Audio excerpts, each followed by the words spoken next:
পাড়ার বেশ কিছু লোকজন জড়ো হয়েছে, বাড়ির লোকেরা তো রয়েছেই। তার মধ্যে অনিতা দেবী চেঁচিয়ে উঠলেন, তুই ভাবলি কি করে এই কাজটা করার কথা অমর? সবাই চুপ। অনিতা দেবী পাশে বসে আছেন ওনার স্বামী অমলেন্দুবাবু। উনিও কিছু বলছেন না। বাড়ির কর্তা উনি হলেও সবাই জানে বাড়ির ছোট বড় ডিসিশন নেয় একমাত্র অনিতা দেবী।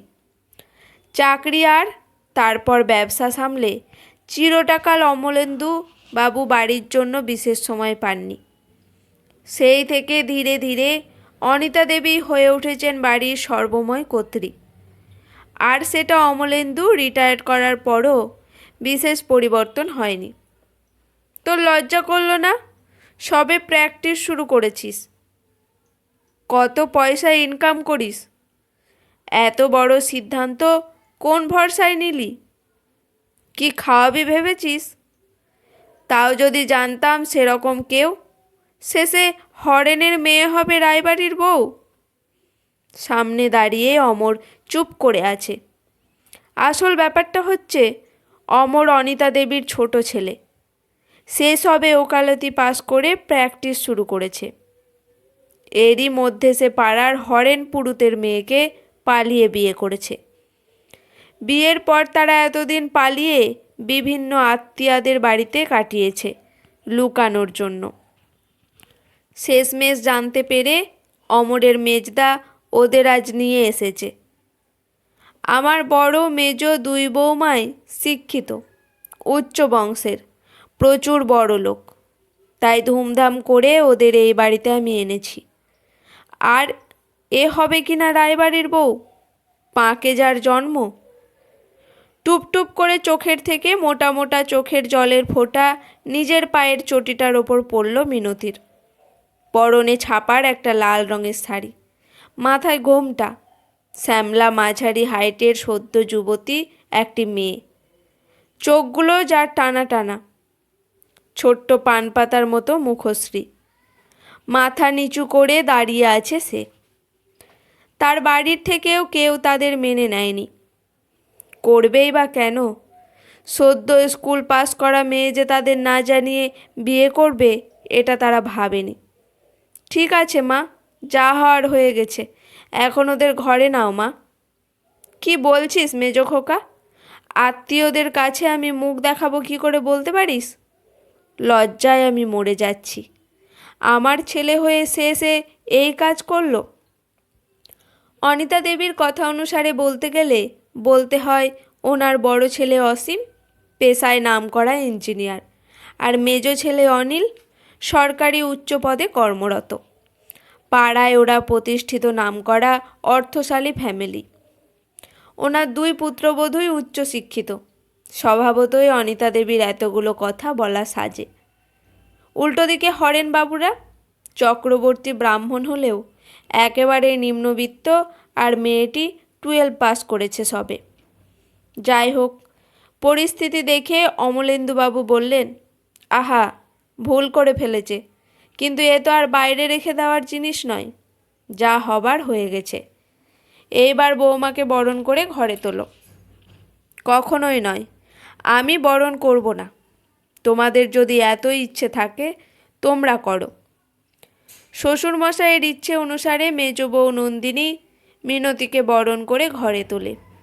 শুরু হলো মিনতির নতুন জীবন। অন্যদিকে এই ঘটনার পরে ভাই তথাকথিত গরিব ঘরের মেয়েকে বিয়ে করেছে বলে সমাজে মান সম্মান নষ্ট হয়েছে বলে মাস দুয়েকের মধ্যেই ঘর ছেড়ে ফ্ল্যাট কিনে চলে যায় বাড়ির বড় ছেলে অসীম, বৌমা আর তাদের ছেলে। যদিও কারণ এটা বললেও আসল কারণ ছিল বড়লোক বড় বৌমার এই এত ভিড়ের শ্বশুরবাড়ি ভালো লাগতো না। তাই তার বর আলাদা ফ্ল্যাট অনেক আগেই চুপি চুপি কিনে রেখেছিল। শুধু সুযোগ খুঁজছিল আলাদা হবার। পেয়েও গেল। শাশুড়ি মার আরও রাগের কারণ হয়ে ওঠে মিনতি। তার জন্যই নাকি বড় ছেলে বৌমা ঘর ছেড়েছে। অন্যদিকে সংসারে সবার ফাড় ফয়মাস খাটা থেকে শুরু করে একটা ঝি বা চাকরের থেকেও বেশি কাজ বোধহয় সে করত, আর সে নিজেকে মনে করত অপরাধী, তাই সে যেচে পড়ে বাড়তি কাজ করত। শ্বশুরমশাই তাকে ভালোবাসলেও তার কিছু করার ছিল না। তার মেজজা মিনতিকে স্নেহ করত, কিন্তু সংসার পুরোটাই অনিতা দেবীর অধীন। কাজেই মিনতির অবস্থার পরিবর্তন হয়নি। তবে মিনতির হাতের কাজ, রান্না, হাসিমুখ, সবার সাথে মিলেমিশে থাকা প্রশংসিত হতো শ্বশুরবাড়ির বাকি এবং পাড়ার সবার কাছে। তবে তার স্বামী সারাদিন কাজেই মন দিত। স্ত্রীর দিকে তাকাবার তার অত টাইম ছিল না। আর বাড়ি ফিরলেই মায়ের গজগজটা ধীরে ধীরে বাড়ির প্রতি বৃত্তৃষ্ণা ধরিয়ে দিচ্ছিল। ধীরে ধীরে সেও কাজের পরে তাই মদ্যপানে আকৃষ্ট হতে লাগলো। বেচারি মিনু সারাদিন সংসারের উদয়স্থ পরিশ্রম, শাশুড়িমার গঞ্জনা, মদ্যপ স্বামী আর নিজের বাড়ি ফেরার পথও বন্ধ।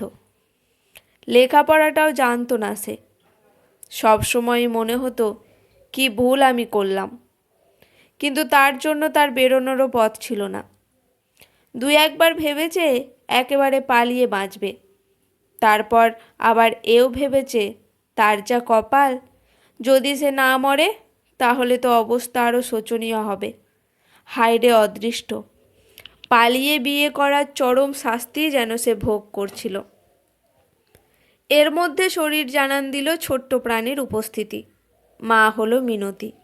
তার মতোই মিষ্টি একটি মেয়ে হলো তার। নাম দিল মেঘা। এরপর দেখতে দেখতে প্রায় অনেকগুলো বছর কিভাবে চলে গেল এক নিমেষে। ধীরে ধীরে আত্মীয় থেকে পাড়াপড়শি সবাই মিনতিকে ভালোবেসে ফেলল। ওর ভালো ব্যবহার, ঝাঁপিয়ে পড়ে লোকের বিপদে সাহায্য করা, কারোর প্রয়োজনে কাজ করে দেওয়া, সবটা যেন ওকে আরও 5 জনের থেকে আলাদা করত।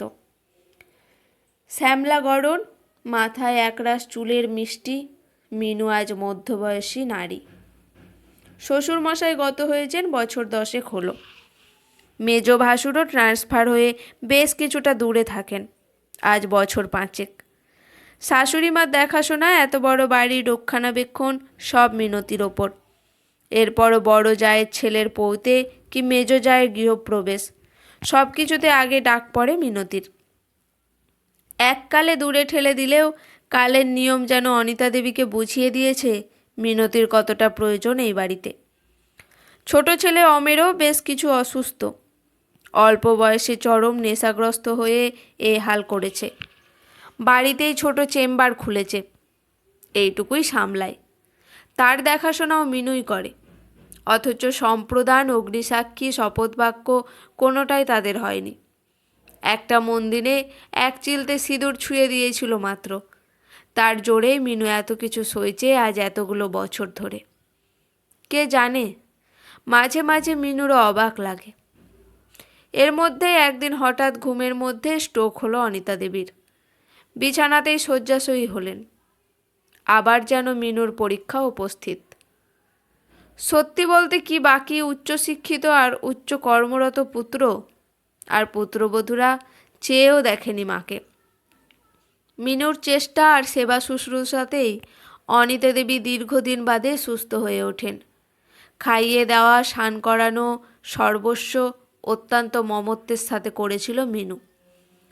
অনিতা দেবী ওকে দেখত আর ভাবত, কি না বলেছি ওকে আমি, ভগবান ঠিক ফিরিয়ে দেয় হিসেব। সেই ওর কাছেই আমাকে সেবা নিতে হলো। যাকে আমি একদিনও বরণ করতে চাইনি, দুপুরের দিকটা খাটে পা ঝুলিয়ে বসে থাকে অনিতা দেবী, আর তার পায়ের কাছে বসে ফল কেটে দেয় মিনু। আজও তেমনি দিচ্ছিল। হঠাৎই অনিতা দেবী মিনুর মাথায় হাত রাখলেন। মিনু তাকালো। সত্যিই কি মিষ্টি মুখখানি, উনি আগে কেন লক্ষ্য করেনি? করবে কি, ওনার মনে যে অহংকারের পাহাড় ছিল সেটা সরিয়ে দেখবেন কি করে?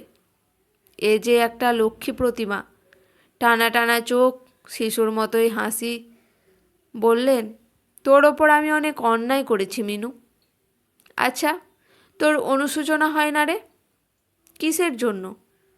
এই যে তুই এত ভালো একটা মেয়ে, লেখাপড়াতেও খুব খারাপ ছিলি না, কাজে কর্মে দক্ষ, তারপর এত সুন্দর তোর ব্যবহার। মিনু হাসে। অনিতা দেবী বলে চলেন, সবাই তোকে ভালোবাসে। আমাদের বাড়ির সবার মন জয় করেছিস তুই। প্রত্যেকের জন্য তুই করেছিস। তোর অনেক দান আছে আমার এই বাড়িতে। কিন্তু তুই কি পেলি? অবজ্ঞা লাঞ্ছনা ছাড়া। এর চেয়ে পড়াশোনা করে চাকরি করতিস, টাকা কামাতিস। কেন? এত মানুষ যে সঞ্চয় করলাম জীবনে, এত মানুষের আশীর্বাদ পেয়েছি, তাই বা কম কি? সত্যি তুই অনেক বড় মাপের মানুষ। আমার বাকি দুই বউ উচ্চশিক্ষিত, উচ্চ বংশ থেকে নিয়ে এসেছে বলে অনেক অহংকার ছিল। আজ আমি তোকে নিয়ে গর্ব করি। ভাগ্যিস একটা মিনু ছিল আমার ঘরে, তাই হয়তো এই যাত্রাটা রক্ষা পেলাম। চোখে জল থাকলেও আলতো হেসে মিনু বলল, তাহলে স্বীকার করলে তো মা? কি, পাকেও পদ্মফুল ফোটে? ঢুকরে কেঁদে উঠলেন অনিতা দেবী। বললেন, আমায় ক্ষমা করিস মা। আজকের গল্পটি এখানেই সমাপ্ত। কলমে প্রিয়াঙ্কা ভট্টাচার্য ব্যানার্জি।